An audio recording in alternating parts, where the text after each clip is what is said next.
lo que no es comprobado.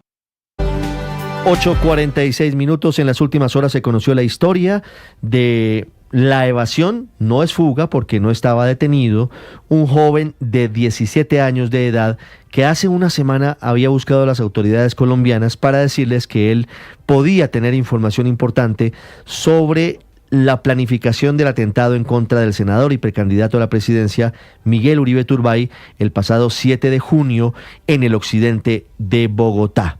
La directora del Instituto Colombiano de Bienestar Familiar es Astrid Cáceres. Doctora Astrid Cáceres, buenos días. Buenos días, ¿cómo están? Bien, doctora Cáceres, ¿cuál es la historia detrás de la evasión de este joven? ¿En qué sitio estaba exactamente? ¿Pertenecía este sitio al Bienestar Familiar? ¿Ustedes lo estaban custodiando? Bueno, realmente aquí hay que hacer una precisión muy fuerte en los términos, ¿no? Porque el chico no estaba en temas de custodia, no estaba en temas de privación de libertad. Él estaba en un proceso de restablecimiento de derechos que significa, sobre todo en este caso, pues buscar la familia porque no venía con un adulto respondiente. Él rinde una declaración a Fiscalía en acompañamiento de una Defensoría de Familia y luego lo ponen pues a disposición ya de la policía, pero como no hay ningún adulto a quien entregarlo, lo ponen a ICBF. Esto suele pasar con todos los niños, adolescentes que no se encuentre un adulto, y la autoridad administrativa, que es quien toma las decisiones sobre el caso, sobre cualquier caso, esta autoridad decide ponerlo en un centro de emergencia, pues porque tiene que protegerlo, cuidarlo hasta que llegue la familia o hasta que encuentre la familia, ¿no? No es un proceso de privación, se hacen acuerdos con el joven, y el joven estuvo ahí unos días, y la noche del lunes, pues decide abandonar el proceso. Esa es. Hemos salido mucho, sí, hemos salido mucho a medios, es porque hay que aclarar que no se trata de un chico que esté acusado por participar, no se trata de un chico que se haga de entregado por un delito, sino se trata de una persona que da información y que pues es libre también, ¿no? Claro, ¿se revisaron antecedentes penales de este joven, doctora Astrid? ¿Usted tiene conocimiento de eso? Eso lo revisa realmente la Fiscalía. Claro. El chico no llega a nosotros, sino a la Fiscalía, y cuando lo entregan, pues no viene, él no está vinculado al sistema de responsabilidad penal, claro, ni ha estado vinculado al sistema de responsabilidad penal. ¿Cuándo lo reciben ustedes en el Bienestar Familiar?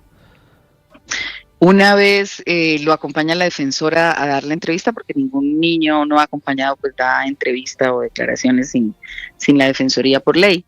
Y luego de la declaración lo entregan a la Policía de Infancia y lo entrega al Bienestar Familiar por no tener un adulto. Esto ocurre el viernes.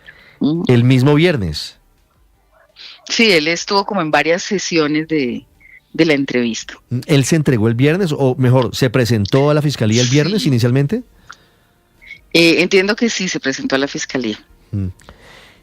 Cuando él rinde la entrevista, la Fiscalía se lo entrega al Bienestar Familiar, es decir, ¿él no estuvo en ningún momento bajo custodia de policía o de Fiscalía?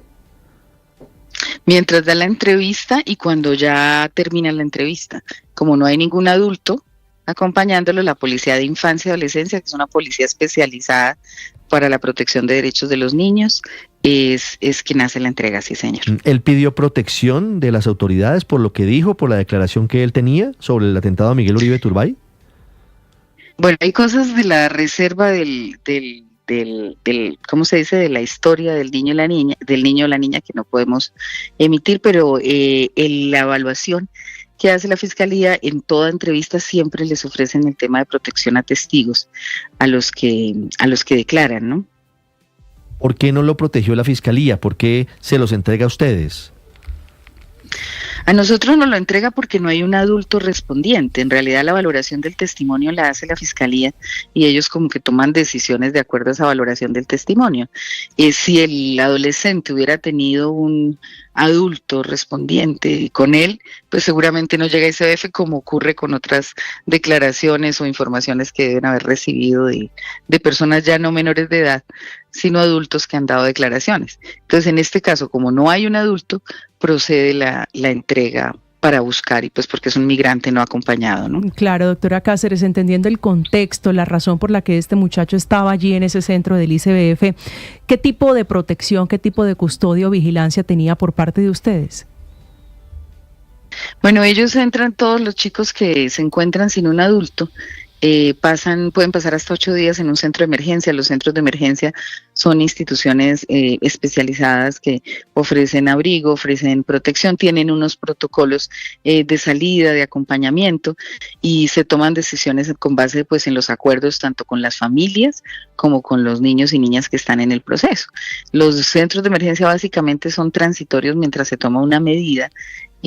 Pues de acuerdo a las condiciones que encuentre la autoridad administrativa. Si encuentra una familia extendida, la medida puede ser que lo tome la familia extendida, o puede ser que encuentren la familia, la mamá, y puedan entregarlo, o si definitivamente las condiciones donde vivía el niño o los adultos respondientes no lo son, puede tomar una medida de un hogar sustituto, o puede tomar la medida de un centro de protección.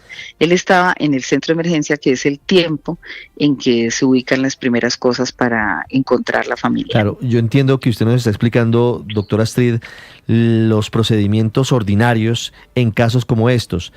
Este joven tenía una particularidad, y es que él afirmó ante las autoridades que él tenía información clave sobre el atentado contra Miguel Uribe Turbay. En ese sentido, ¿la policía le suministró algún tipo de protección? No tiene declaratoria pues como de protección a testigos, es lo que me han informado hasta ahora, y sin tener esa declaratoria, pues seguramente no actuaban con eso, sino digamos lo regular, que es las rondas que hacen la policía por cualquier espacio donde están los niños y niñas de protección. ¿Pero la policía hacía rondas o vigilancias alrededor del centro de emergencia? Sí, siempre hay rondas y vigilancias. ¿Y en ese momento de la fuga dónde estaba la policía, doctora Cáceres? Pues se informó de manera inmediata, pero pues entiendo que las rondas ya habían pasado a esa hora, ¿no? Sí. Hablemos del momento en el que este joven decide retirarse de la casa del Centro de Emergencia del Bienestar Familiar, donde se encontraba. ¿Por qué, si él estaba de forma voluntaria ahí, tenemos información de que él empuja a la cuidadora y se evade o se va con otros 2 jóvenes que estaban allí? Pues pasan muchas situaciones con los adolescentes. En este caso hay unos protocolos de salida y eso para que él hubiera podido pues tener las condiciones de salir al otro día, de buscar la familia, de mirar cómo estaba, de tener el acompañamiento del Estado en lo que quisiera hacer. De hecho, durante el marco de la entrevista, él puede salir, puede volver, o sea, todo eso ocurre, pero seguramente tuvo algunos diálogos, o no sé, tomó una decisión de saltarse esos protocolos, ¿sí? Eso no quiere decir que él esté evadido o que lo estemos buscando para capturarlo. Este mensaje es claro para los adolescentes. Quiere decir que queremos volver a retomar el proceso, y claramente él es un ciudadano libre, no está judicializado. Entonces, su búsqueda es en el marco de un escenario de protección. ¿Qué queremos? Pues restablecer sus derechos y que pueda estar protegido dentro del marco del sistema de protección infantil. Así sea migrante, mientras los niños estén acá, pues tienen ese marco de acción. Entonces, ese es como el mensaje clave para que entendamos que no estamos hablando de una persona privada de libertad, sino que estamos hablando de un joven que libre y voluntariamente quiere dar una información que valora la Fiscalía si es de especial interés, si es de relevancia, que también le firmó a la Fiscalía la posibilidad de volver a dar declaraciones, y que está pues en toda la libertad de lo que eso implica, ¿no? Entonces, para que él no entienda que es que está fugado, que está evadido, que además está buscándolo. Entonces, es en ese marco este escenario. No tenemos una fuga porque no estaba privado de libertad. Claro. ¿Hace cuánto tiempo vivía este muchacho en Colombia, doctora Astrid? No tengo esa información, la verdad. ¿No sabe cuándo llegó a Colombia? ¿Él no les dijo desde cuándo estaba en Colombia? No, y además es que sí, seguramente dijo muchas cosas, pero las historias de ellos tienen una reserva, y pues solamente bajo necesidades que la autoridad administrativa puede tomar la decisión de compartirlas, ¿no? Sí. Ni siquiera en calidad de directora puedo conocer la reserva de esos datos que tiene en la historia de cada niño, ¿no? Eso ya depende de la defensora de familia, o en el caso de las alcaldías, de las comisarías de familia, ¿no? ¿Y por qué la Procuraduría, doctora Cáceres, habla de irregularidades, advierte una investigación e incluso habla de una evasión de este menor? Pues la verdad es que nosotros con la Procuraduría venimos trabajando muy bien en estos casos. El acompañamiento y la coordinación ha sido clave y fundamental. A nosotros nos sorprendió del trino que sacó la Procuraduría, pues los términos, ¿no? Hablaba de que el adolescente estaba recluido, hablaba de evasión. Y eso yo creo que generó una confusión bastante amplia, porque incluso ya hay medios que dicen que es que él sí era el sicario que lo iba a cometer y no sé qué, y todo eso realmente no está dentro del conocimiento nuestro ni es así. Entonces sí nos sorprende mucho el trino de la Procuraduría, pero pues ella está en toda la libertad, como todas las días, pues de hacer todas las investigaciones. Estamos a disposición de toda la información que se requiere. Doctora Astrid, ¿este muchacho denunció amenazas en este proceso? ¿Le dijo algo a ustedes o a la Fiscalía de haber recibido presiones o intimidaciones por lo que sabía del atentado a Miguel Uribe? No, eso lo preguntamos y en ese sentido sí lo que nos cuenta nuestro equipo psicosocial, la Defensoría, es que no se reportan amenazas o algo así, no señor. ¿Qué circunstancias conocen ustedes sobre la salida de este muchacho del centro de emergencia? Bueno, creo que ya les han comentado ustedes, él de alguna manera pues se salta los protocolos que tenemos para que puedan salir, de hecho lo hace por la noche, porque al otro día pues podría haber estado acompañado y bueno, y toma esa decisión. Lo que sí sabemos es que en el marco pues de la entrevista él había pues rechazado entrar en procesos de protección. Sin embargo, pues por ley tenemos que ofrecerle al joven pues toda la acogida que necesita en la búsqueda de la familia. Eso sí lo preguntamos y dentro del ejercicio de la entrevista pues él había rechazado el acompañamiento. Sin embargo, pues por ley lo hacemos, ¿no? ¿Qué saben ustedes de la familia del muchacho? ¿La encontraron en estos días? No, todavía no. Todavía no. Hasta la fecha no. ¿Él vivía en la calle? ¿Él estaba en condición de calle? Pues no tengo esa información en realidad, no tenemos, porque si usted hubiera estado pues en condición de calle, seguramente antes hubiéramos podido hacer algún tipo de intervención, o lo hubiera hecho Bogotá también, pero no aparecen los registros ni en el sistema de responsabilidad penal, ni tampoco en haber entrado por algún escenario de protección. Sí, o sea, él parece haber llegado hace poco. Parece haber llegado hace poco. Doctora Cáceres, quiero hacerle una última pregunta sobre lo que significa el caso Miguel Uribe, que es muy sensible, y el hecho de que una persona que dice tener información clave sobre el caso estaba, digamos, bajo el ICBF, usted nos ha explicado las circunstancias, pero ya no lo esté, siembra dudas. ¿Ustedes tienen alguna información sobre si él salió de esa casa de emergencia, de ese centro de emergencia de manera voluntaria, o alguien se lo pudo haber llevado? No, hasta donde tenemos el registro, él pues por sus propios medios decide abandonar de manera irregular el espacio y no tenía pues como esa, o sea, él tenía como digamos no quería seguir en el espacio y voluntariamente también lo había manifestado al comienzo de las primeras entrevistas. Pues sin embargo se tiene que ofrecer por ley, así se ofreció. Entonces no hay una cosa como que lo hubieran sacado, que alguien hubiera entrado, que alguien lo hubiera dicho. No, hasta ahora no tenemos ningún registro de eso, ¿no? Claro. Ahí hay una circunstancia particular y bueno, es una de las personas que seguramente ha dado muchas declaraciones frente a la Fiscalía, pero él en particular pues tenía esa condición de migrante no acompañado y por eso entra al ICBF. Claro. Pero de resto no. Sí, pero doctora Astrid, ¿por qué si él había expresado desde el comienzo que no quería entrar al programa, la Fiscalía lo lleva al ICBF y el ICBF lo recibe? Porque por ley tenemos que hacerlo, o sea, todo adolescente y todo niño que no esté acompañado debe llegar, así sea de cualquier condición social, debe tener un seguimiento con el bienestar familiar.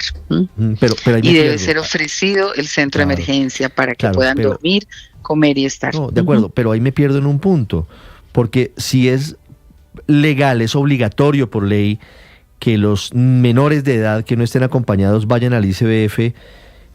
Si es normal, doctora Astrid, que una persona que es menor de edad voluntariamente se vaya de un sitio de estos, ¿no le correspondería al ICBF evitar que se vaya? Sí, nosotros tenemos protocolos para evitar que salgan, sobre todo es un proceso de vinculación emocional, afectivo y de reflexión, porque estamos hablando de jóvenes y de adolescentes en formación. En ese marco ellos tienen, pero no tienen una cárcel, o sea, no tienen un policía que esté ahí diciéndoles que tienen que quedarse aquí porque no están presos. En esa medida los jóvenes pueden presentar esas conductas y lo que se activa siempre es la búsqueda inmediata de un menor no acompañado. Eso se activa con Policía de Infancia y Adolescencia, se activa en todo el país, se ubica el joven, el adolescente y vuelve otra vez a continuar en su proceso de seguimiento. Solamente se cierra el proceso cuando el chico ya está restablecido sus derechos. Muchos chicos no van a centros de emergencia, van directamente a una familia extendida y aún así se sigue el proceso en el caso de la familia extendida. Otros chicos pueden ir con una medida inmediata a un hogar sustituto, es decir, una familia de acogida, y en esa familia tampoco hay un policía vigilándolos. En esa familia lo que hay es un seguimiento y un proceso. Y digamos que todo el modelo de protección no está hecho pues para ser carcelario. No, yo sé que no es carcelario y no es coercitivo, y eso es importante dejarlo claro, doctora Astrid, pero estamos de acuerdo en que en circunstancias normales un menor de edad que está bajo custodia de ustedes no tiene por qué evadirse, no tiene por qué irse. Sí, en circunstancias normales, sí, pues hay un arraigo y hay un proceso. Yo creo que aquí ha mediado mucho la idea de que el que cuenta alguna información puede ser castigado, y la manera como a veces se ha dicho sobre este adolescente de que se entregó, por ejemplo, y esas palabras estuvieron, es como si él hubiera cometido un delito y se hubiera entregado. Si eso hubiera sido la fiscalía, lo hubiera capturado. Entonces todos esos mensajes les llegan también a los adolescentes y el proceso pues cambia, ¿no? Claro. Les da miedo, básicamente. ¿Cuáles fueron las fallas del protocolo del ICBF en este caso, doctora Astrid? No en tanto se va cumpliendo, sino que pues el momento del abandono irregular pues también ocurre en términos de fuerza de los adolescentes, y bueno, o sea, ahí pues podremos hacer muchos análisis sobre ese tema y se harán las investigaciones, pero no hay como tal, hasta donde hemos identificado, digamos que no se hubieran cumplido los protocolos. Sí, lo que pasa es que ahí es donde entra la Procuraduría. Este joven no tendría por qué haberse ido. ¿No es necesario eventualmente revisar los controles y los protocolos de seguridad de esos centros de emergencia? Lo que pasa es que no son centros donde te retengan a la fuerza, o sea, tú no tienes un vigilante que te amarra y te dice no te puedes ir, estás preso, tal, no. Pero tampoco, Entonces, pero tampoco se puede ir. En la práctica no se puede ir un niño que está en la ese práctica proceso. así no. O sea, él puede salir y puede tener acompañamiento de un adulto y puede ir y volver, porque es un hogar donde pueden estar durmiendo, comiendo y acompañados de adultos. El punto es que no podía salir sin un adulto, eso sí es cierto. Claro. Entonces, esa salida irregular que él hace, ese abandono irregular, pues él perfectamente al otro día pudiéramos haber hablado, hubiera podido salir, hubiéramos podido mirar qué es lo que necesita acompañamiento, y él la hace pues en las condiciones irregulares en que las hace. Por eso se activan los protocolos de búsqueda. Esto ocurre en algunas circunstancias donde los chicos pues todavía tienen temor de estar en el sistema de protección o algún tipo de condición. Nos ha pasado en algunos casos de explotación sexual y tenemos que volver a buscar las niñas y volver a trabajarlas, y vuelven y se enganchan al proceso, pero es un proceso constante de acompañamiento. Seguramente ahora estamos esperando que la búsqueda pues nos dé resultados para volver a enganchar al chico y poder tener esos mecanismos de búsqueda de la familia, ¿no? Sí, doctora Cáceres, una última pregunta. Según lo que ustedes han podido conocer con la Fiscalía, este joven, este muchacho, entregó en esa entrevista, en esa declaración inicial ante la Fiscalía, toda la información que tenía sobre la planificación del atentado a Miguel Uribe Turbay, habiendo sido él contactado por la banda de Arias el Costeño y habiendo sido el joven inicialmente contratado para cometer el atentado y luego haberse bajado de ese mismo. Pues mira que toda esa información de la declaración nosotros, o sea, por seguridad y por reserva de la historia, nosotros no entramos a detalle. No sabemos esa información pues de dónde la sacan los medios o si la Fiscalía la compartió libremente, pero es potestad pues de la Fiscalía la reserva de la declaración. Nosotros por rigor y por respeto pues a todo el proceso y por la protección de los adolescentes nunca tenemos la información de detalle de esa entrevista. esa entrevista se reserva a la defensora y se reserva a la fiscalía. Entonces, en realidad, quien hace la valoración de esa entrevista, si esa valoración y la fiscalía en el marco de su potestad considera que amerita pues captura, protección a testigos, si esa información amerita otro tipo de mecanismo, pues seguramente lo activan ellos, ¿no? Pero nosotros no tenemos conocimiento de todo eso, detalles que ustedes tienen de la declaración, ni nada de eso. Solamente sabemos exactamente lo que comunicó la fiscalía en su comunicado de prensa, donde manifiesta que él tiene información sobre unas reuniones. Pero de resto ni siquiera tenemos potestad para solicitar esta entrevista, ¿no? ¿Él tenía abogado? Entonces, ¿A él le habían puesto defensor público o no había tenido necesidad de eso? aquí hay varios procesos. Si hubiera entrado en judicialización, en posible judicialización, la Defensoría del Pueblo le asigna un abogado. Pero durante las entrevistas, todo adolescente tiene derecho por ley a tener una Defensoría de Familia y un defensor de la Defensoría del Pueblo. Entonces, eso hasta donde revisamos, pues en los marcos de los protocolos estuvo su Defensoría de Familia, su Defensor del Pueblo, pero no entró en proceso de judicialización. Doctora Cáceres, ¿qué va a pasar con el otro joven, con el joven que le disparó a Miguel Uribe Turbay? ¿Él va a seguir protegido por la Fiscalía o va a quedar a disposición del ICBF? Él está en proceso de cumplimiento de lo que ordenó la juez, ¿no? En realidad está, una vez se vaya definiendo el caso y se vayan tomando nuevas medidas, pues se toman nuevas decisiones. En ese proceso él tiene el acompañamiento del bienestar familiar, de hecho tiene formadores, está en proceso de restablecimiento de su derecho a la educación sobre todo, y pues está pagando también su sanción en marco de lo que va diciendo la juez, ¿no? Entonces, dependiendo un poco de qué vaya ocurriendo en el caso y qué medidas vayan tomando la juez, pues entramos a actuar en acompañamiento de la Fiscalía, que pues tanto la Fiscalía como la Procuraduría están de la mano con todo el trabajo que se hace con él, ¿no? 9:08 minutos, es la directora del Instituto Colombiano de Bienestar Familiar, Astrid Cáceres, con nosotros hablando sobre la evasión, la salida del centro de emergencia de un joven de 17 años que hace 8 días había ido a la Fiscalía y había dicho: tengo información clave sobre el atentado a Miguel Uribe Turbay. Lo que explica el ICBF y lo que anuncia la Procuraduría. Doctora Cáceres, muchas gracias. Bueno, no a ustedes. Recuerden que estamos hablando de que él abandona el proceso. Él, sí, digamos que deja el proceso, pero realmente no hay ni fuga ni evasión, ¿no? Porque no tenía policía. Pero mire, él abandona el proceso de restablecimiento de derechos. No sé si usted está de acuerdo con esto. ¿Esto no afecta a la investigación que se adelanta para saber quién ordenó el atentado contra Miguel Uribe Turbay? Pues hasta donde tenemos entendido, la Fiscalía ya retomó toda la información y él hizo un compromiso de si tenía alguna otra información, pues también declararla en caso tal. Pero hasta donde sabemos, la entrevista terminó, la primera entrevista que le solicitaron. 9 minutos, doctora Cáceres, muchas gracias. Bueno, ok, hasta luego. 9 minutos. Primero, estos